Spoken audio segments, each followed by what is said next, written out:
What's up, everybody, and welcome to The Gooner, a channel 100% dedicated to Arsenal Football Club, who, as we all know, are by far the greatest team the world has ever seen. And I wanted to do a really quick video tonight just to talk about some of the things I've seen change in the 40 years I've been an Arsenal fan. I went to my first home game at Highbury in 1983, and we were pitiful. None of us expected to have a chance of winning the title. It was kind of, on the North Bank, it was kind of a joke. You know, we were a bit of a laughing stock. We just couldn't get going. We weren't a top club at that point. We had a great history and a great tradition, but the league title we hadn't won since 1971. And why am I saying all this? I'm saying all this because Sunday's 2-2 draw with West Ham was disappointing for all of us. That should go without saying. None of us wanted to see Bowen equalise, and none of us felt great about the fact that we never looked like getting that winner. Plenty of times so far this season, we've left it to the end and we've found that something, that spark. We've played with enough flair and aggression, and Nketiah's goal against Man United, Arteta hailed as a sign that we did not stop playing till the whistle. But on Sunday we did. And against Liverpool, we barely held on. So something has changed.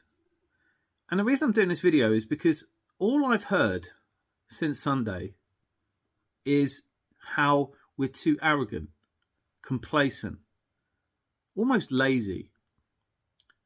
Arteta in his press conference actually talked about it slightly differently.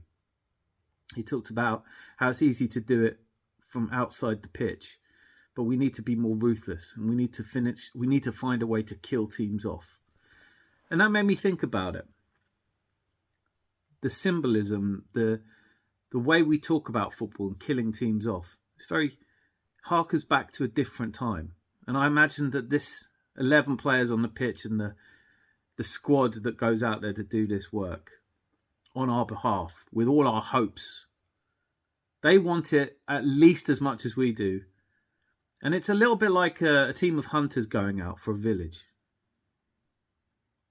And that kill shot that you take, that moment when you realise everything's on it, it's paralysis, it's fear, it's that fear of loss. What if you don't achieve it? Now, I want you to imagine you're in that hunting party and you come home, and instead of people sympathising and relating to the fact that this must be just as disappointing as it is for you, you have people saying, why didn't you bring us anything back? Why didn't you get us what we wanted? We wanted it.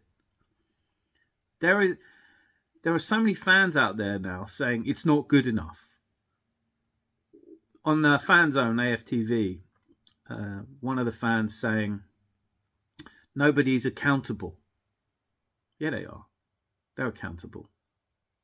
That's all they are. They go to work as young men, some as young as 19, and they have everybody telling them how they did. The weight of every fan's expectations on their shoulders, and they go out there, and it's amazing to me. And look, Arteta's not immune from this. Arteta had his spell in the team, and the closest he got to it was second. He must know better than anyone what it feels like to regret not winning the title at Arsenal. And he must want this for his team that he's put together so much. Where does this idea come from that they just don't want it, or they just don't care, and they're not trying hard enough? This is a team that so far this season has won 23 games. They've scored 74 goals. If you want some perspective on that, in the last 11 years, that's more goals than we've scored in all but... In fact, that's more goals than we've scored in any of those seasons. We've conceded 31 goals, which stacks up pretty well. Now, I know there's still 7 games to go. But in this season, we have achieved what we failed to do in so many. With 7 games to go, we have the title in our own hands, and I can only imagine at what that must be doing to the players. It is not arrogance, it is not complacency, it's fear. That fear of having too much time on your hands to think about it when you're running on the goal. The goalkeeper suddenly looks much bigger in his goal than he used to. Players always talk about this. The last thing you want is plenty of time to think. A 2-0 up, that's when they started to think. I've never seen so much entitlement. Fans all over the world talking about how it's not good enough. What have they ever done that's equivalent? In your life, what have you ever done where this many people are relying on you to bring home the bacon and you know it? They were called bottlers last year for only finishing 5th. They may well be called bottlers again this year, but anyone who wants to call a team that has achieved what they've achieved bottlers is missing the point completely. Our job as fans is to greet them when they come home with love and support so that they go out there without the weight of expectations weighing them down too heavily. There isn't much else we can do. Arteta's biggest achievement at Arsenal has been bringing these fans in, bringing us into the fold, making us feel it, giving us something to cheer on. I know how many of you are frustrated that we're not just going to win this. But it is still up for grabs. We're Arsenal and we play to the very last. We need a result against Southampton, there's no doubt about that. But I believe we'll get one. But in the meantime, pay attention. This is a really difficult league to win. It is the hardest league to win. If Man City win it this year, they'll do it with 93 or 94 points. We will have run them damn close. There's no bottling here. There's a little bit of fear that creeps in, that fear of loss. And if you've never been in a situation where you've had something in your hand so precious and you were scared you were going to lose it and it made you choke, look, Arteta can talk about how they need to be more ruthless. Watching a game against Liverpool, I tried to put myself in his position and decide what I would do, which players I would bring on and off. Certainly, there's been criticism of his substitutions, and I think that's fair. In the West Ham game, I think he got it a bit wrong. But he's a young man too, and he has the weight of our expectations on his shoulders as well. Can we please just cut them a bit of slack, at least until the last game of the season's over?